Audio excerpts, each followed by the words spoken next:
Welcome back everyone, I'm Robin from This Blog's Neat, and we're going to taste a completely unaged HLCF, essentially Rum Fire, and we're going to taste the HLCF Classic, essentially aged Rum Fire, side by side so we can actually see the impact that the oak has on the flavor profile of the rum, like directly. I think this will be a really cool side-by-side tasting, and I also want us to do some ester math today, so we're going to dive into a spreadsheet. So for those of you who clicked on this video because, I don't know, something about the thumbnail was enticing enough or the title was enticing enough, but you don't know who Hampden Estates is, this is like my favorite distillery in Jamaica, and they produce high-ester rums that are like 18th century rums, essentially. They haven't changed the way that they've been producing rum since the 18th century. And they have various different marks. If you want to know what marks are, how they're made, what the different marks are, like I definitely recommend, I keep pointing to here, going to check out the video that I did where I tasted through all 8 of Hampden Estates marks. But essentially they're varying levels of ester concentrations. And HLCF is kind of their like medium funky rum, I would say. HLCF stands for Hampden Light Continental Flavored. And the ester concentration for HLCF can range anywhere between 400 and 600 grams of esters per hectoliter of pure alcohol. And the reason that is because this is being completely fermented spontaneously, like wild fermented, using low concentrations of cane juice vinegar, dunder, and muck in the fermentation. And even if the recipe is kept completely the same, varying, degrees in temperature or just something could impact the actual ester concentration in that fermentation, even if everything's kept exactly the same. So there is that range there, but it's said to be between 400 and 600 grams of esters per hectoliter of pure alcohol. Now for the HLCF Classic that I just tasted, maybe you watched that video over here, it's one of Hampden's bottles in their core range. They actually disclose the exact amount of congeners and esters in that bottle. So they do the chemical analysis and they measure the quantities, the concentration of the congeners, which are compounds that are essentially not ethanol and water, and the concentration of the total number of esters that are in there. So if you also got the 8 Marks collection, like the best thing that Hampden's put out, if you also got that, you have this little cheat sheet right here that tells you exactly how each mark was made and the concentrations of the different types of esters in each of these marks. So HLCF, for example, this is, as I said, it's fermented using low quantities of cane vinegar, dunder, and muck, and it's fermented for a total time of 7 days. 3 of those days is said to be alcoholic fermentation, and the other 4 is said to be this like dead wash phase. And during that time is where a lot of esterification reactions happen. So if we zoom in, HLCF, right, we can actually see the breakdown of the esters, right? What percentage of that ester count, of that ester concentration is ethyl acetate and what percentage is other esters. So for example, and for all of these, a majority of the esters are ethyl acetate. So for HLCF, for instance, which again, I'm sure it varies from batch to batch, but according to this sheet right here, 98.3% of the total esters are ethyl acetate, and the other 1.7% are the other esters. So that's ethyl butyrate, isoamyl acetate, ethyl caproate, ethyl caprate, ethyl caprylate. Did I say isoamyl acetate already? Ethyl lactate, that's the one I'm missing. And they give you a nice pie chart that shows you that breakdown visually. So knowing everything that I know from here, right? As well as knowing the exact concentration of esters in the HLCF Classic, I then did some math to figure out, okay, what's the actual ester concentration of each one of these esters? Let me look at my computer here. We'll look together. So the total amount of congeners in the HLCF Classic is 3,606.9 grams per hectoliter of pure alcohol. Of that, the total ester concentration is 476.9 grams of esters per hectoliter of pure alcohol. That means 13.22% of the congeners, the total congeners, are esters. So everything else that doesn't make up ethanol and water, 13% of that is esters, or are esters. Now, if we use our pie chart here that tells us that 98.3% of the esters are ethyl acetate, that means 469 grams per hectoliter of pure alcohol are ethyl acetate.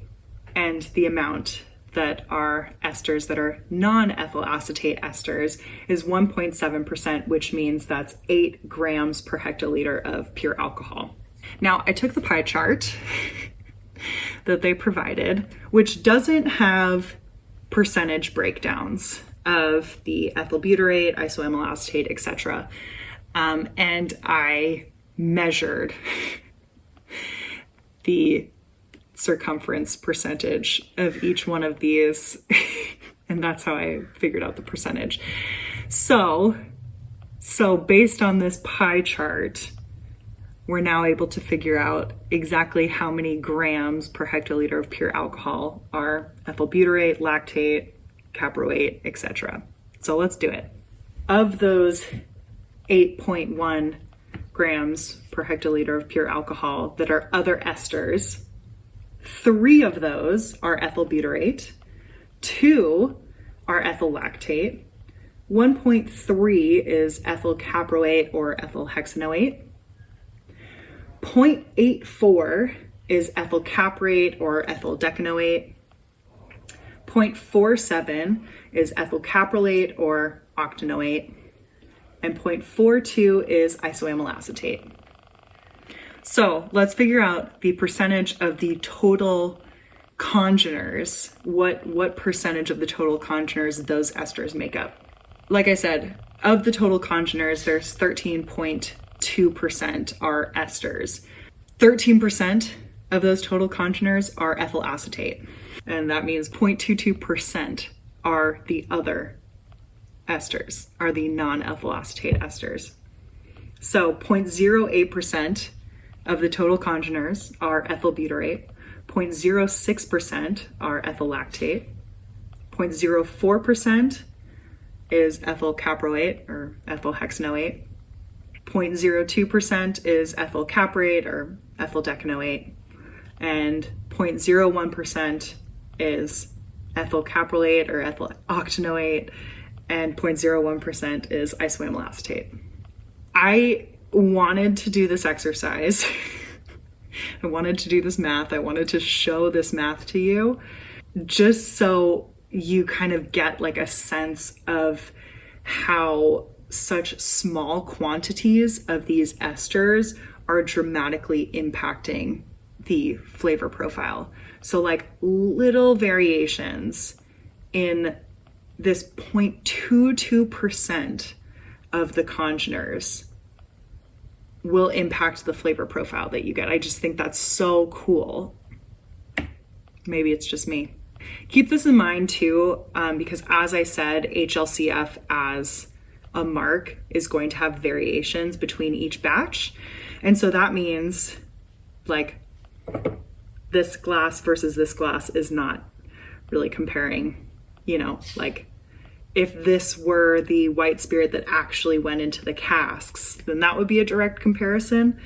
But this is probably not the white spirit that ended up going into the casks for the HLCF Classic. So there are probably some slight variations there. Anyways, I think this will be a fun side-by-side tasting. And if not, thank you for watching. Okay, so I'm gonna try to taste through these pretty quickly and try to make like the biggest general differences that I see. I'll make that apparent because I have already tasted both of these in detail. And I want to just see what I perceive as kind of like the biggest differences. So we'll start with the unaged spirit. These are both at 60% ABV, which is why I'm comparing them. I think that's a great direct comparison because they are proofed down to the same bottle strength. This is giving me a lot of grassiness, like fresh cut grass on a really hot summer day. And that overripe pineapple thing next to a nail salon. Yeah, that's kind of what I'm getting there. Wow, okay, a lot of vanilla. Wow, okay, that's like, it's funny because I feel like when I talk about ex-bourbon casks, which I'm assuming this is a lot of ex-bourbon casks, you know, kind of the general note is like, oh, you get a lot of vanilla. But you never know like how much vanilla is actually coming from the cask. And this is giving me just like so much vanilla. And it's almost as if that like nail salon thing is subdued. It's a lot more of the fruits that are coming forward. So that grassiness is still there, but this is more presenting now as like a hay, like a fresh cut hay. That overripe pineapple thing still very, very present. But in addition to the vanilla, there's also a lot of like sweet orange, like very juicy orange fruits coming forward. A lot more fruits, which is so interesting.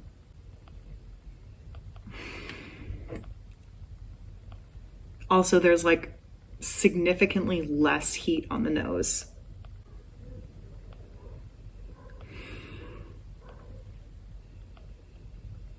Okay, now I'm getting some like general kind of oakiness here, like a toasted wood, some spices. That starfruit thing is coming forward again, and a little butter pickle. Okay, yeah. They are significantly different. There should be no surprise there.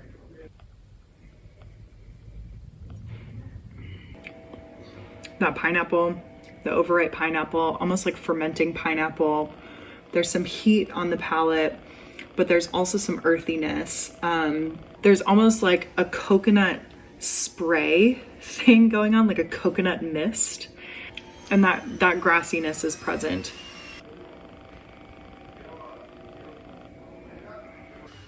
A lot more fruitiness. Wow. Okay. I shouldn't be that surprised. A lot more fruitiness. I'm getting less vanilla on the palate, but there's a lot of that overripe pineapple, a lot of that juicy citrus, like juicy oranges, some of that earthy grunginess. But yeah, this is a lot more fruit forward. It has like less heat to it as well, which is interesting. So what could be happening there is like the angel share a little bit, maybe pulling off some of those harsher chemical compounds. I'd be really interested to see the actual like chemical analysis of the unaged HLCF so we could see what the total congener concentration is. A breakdown of that would be really fun. So Hampden, if you're watching and you have an actual breakdown of the congener count, the congener concentration of HLCF that was in the 8 Marks collection, please send it my way. I'd love to do a direct comparison. Beyond just kind of that, like maybe some of the harshness has escaped through the angel share. It's also possible that a lot of those compounds that I'm perceiving as harsher might be esterifying within the barrel. So yeah, there's probably esterification as well as some other reactions going on that are now building up the ester concentration, something like that, in the aged HLCF. This was a really fun side-by-side. If you have both of these, I definitely recommend doing a side-by-side. This was fun to see like the direct comparison of aging for just 4 years, how dramatic of an impact it has on the flavor profile. I really hope you enjoyed this video. If you did, make sure to do the YouTube things. And I would love to give a shout out to my Patreons. Thank you guys so much for helping to support the channel. And if you, the viewer, would also like to support the channel besides the YouTube things, then I've got a link in the description below where you can join us over on Patreon, and I'd be so thankful. Yeah, they smell so different. It's so fun. And I also have another Hampden video coming up just like this, where I taste an unaged version alongside an aged version of the same mark. So yeah, I hope you like these videos because I have another one coming up. I did consider, I have the Colors of Rum, the 29-year-old Hampden, that I believe is also HLCF. This was continentally aged, not tropically aged.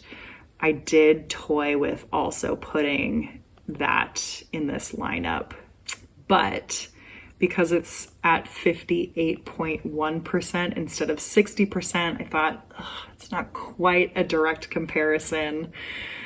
I mean, it's close enough. But yeah, I just kept it to these two. If you're interested in me also tasting these two alongside the continentally aged, possibly, it's not fully confirmed that it's HLCF, but possibly HLCF, 29-year-old HLCF, please let me know in the comments.